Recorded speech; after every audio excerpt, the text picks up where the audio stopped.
So I'm just working on picking logo colors for my next business. I just figured I would turn on a camera and kind of ramble about surprisingly good experiences with customers in my last business. So I sold embroidery supplies online. I'm just going to be working on my logo colors while I talk about those experiences. We got a little dog on my lap, so we were ready to go.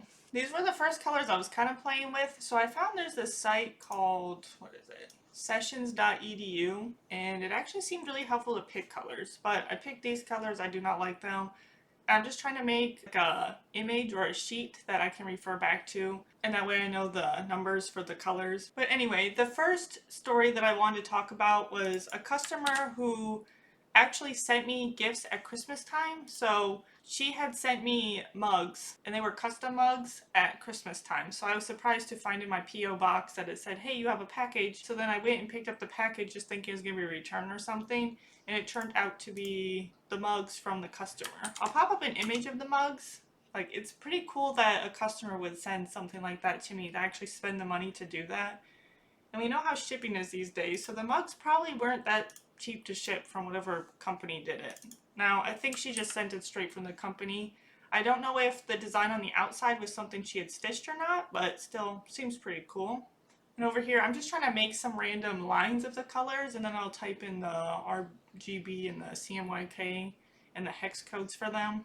This next story is actually about the same customer. So this customer really spoiled me a lot, and I think it was the next Christmas after she sent me the mugs, she actually sent me just $500 basically. So she had bought $500 worth of gift cards and just said, I'm not going to use these. This is just for you to keep.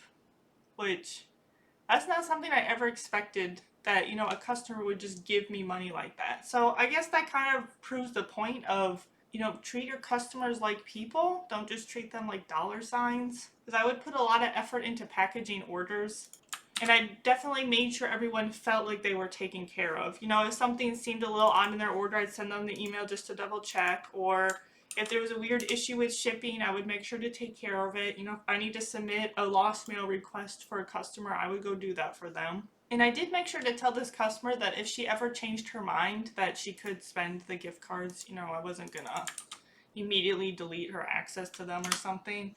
Now, she never did spend them, and it made me feel especially guilty when I closed that business. You know, that some people had spoiled me so much, and then I just went ahead and closed it. But I had to do what was best for me.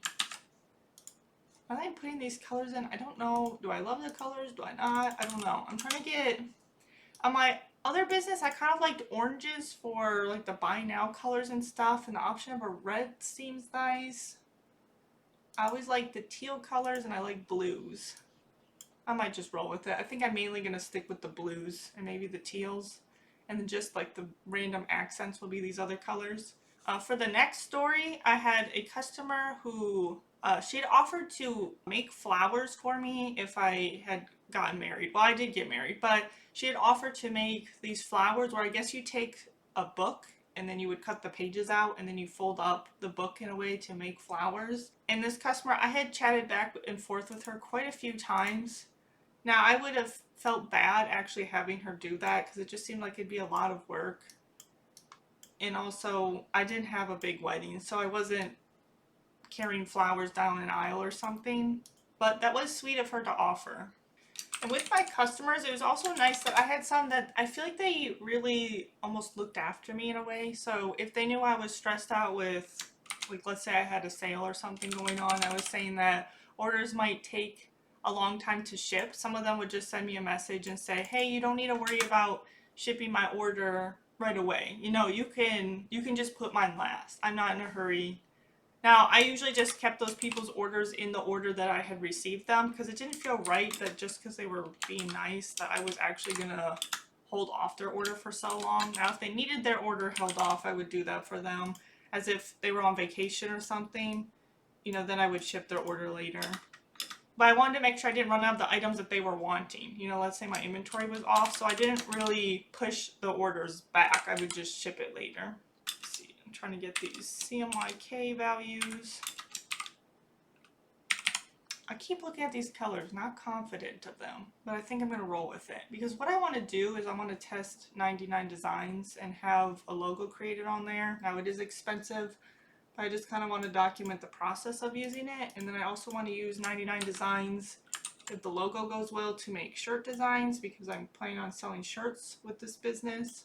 Kind of the next story of a customer that was really nice was one that, so I would send thread packs because I did sell them. I offered them for sale. And so if a customer ordered a thread pack and I looked at the pack and it looked like some needles were tarnished, I would often send an extra pack, and then I would write on their packing slip and say, hey, I saw some tarnished needles in the pack, so here's another pack. So that way, if you had ordered 6 needles, that way you are guaranteed you're going to get 6 good needles, instead of just making the customer eat the cost of the bad needles that were in the pack. I realized I had forgotten to say the main part of the story, but what I was going to say is that the customer had sent back that extra pack of needles that I had sent, and not that I necessarily needed it back or wanted it back, but it was nice that the customer thought about me enough to send it back, because she thought I had sent it on accident, even though I had made that note on her packing slip that I was sending it because there were tarnished needles in each package, and I just wanted to make sure she had enough good needles for what she paid for. When you get so many damaged goods in and you just have to eat the cost of it, you know, I wasn't going to push that on to the customers, and I know they really appreciated that. Now, a lot of that's maybe kind of leads to why I closed down the business, because I just felt like for the number of hours I was working, I wasn't getting enough kind of reward out of it. You know, I was burnt out and the money wasn't that great. I mean, it was okay. I had quite a few sales. Like, I had $280,000 in sales, but I maybe only kept 20% of it. And a lot of times, since I like to be a people pleaser, I didn't really keep much of it in my bank account. I just put it into new inventory. That way people had more options of stuff to buy. Because I did ask customers what they would like added to the site, which is really smart to do if you want to keep adding stuff to your site. So I would ask them what they wanted, and then they would happily tell me. So I didn't really have to go do a bunch of random research and necessarily guess what people wanted, because they were telling me the brands they wanted added. And to do this over here, I'm just using befunky.com. You would have to pay a subscription to use it for a lot of different projects. But I like it just for using it for like editing photos and stuff.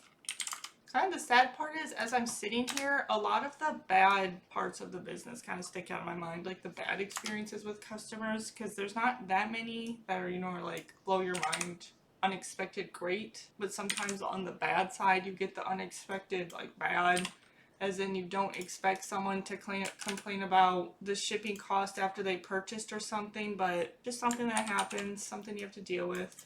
I'm really hoping with this next business that I can get it to really work. Now, I'm going to be selling shirts targeted to a certain industry, like people that do a certain craft.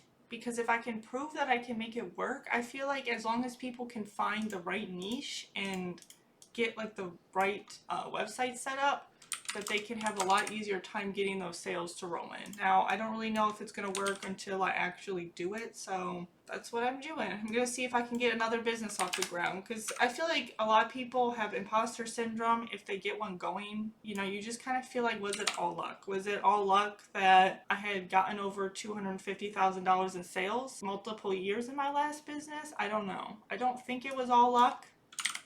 I did learn that word of mouth is a really important part of business. Like, I guess that's something that I would say was unexpected from the last one. So many people had recommended me to their family and friends. Now, I did have a rewards program set up where they both got a coupon if they referred someone. But I was just surprised by how many people were so happy to go tell other people about my website. And I guess that's something that it happened a lot, although it's not like people weren't often sending me emails saying, hey, I referred my sister or my mom or my best friend, although some actually did.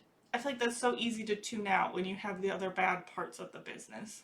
Well, I guess that's it for this video. I got all my colors up in here so that way I can print this off and I can just have it easily to reference.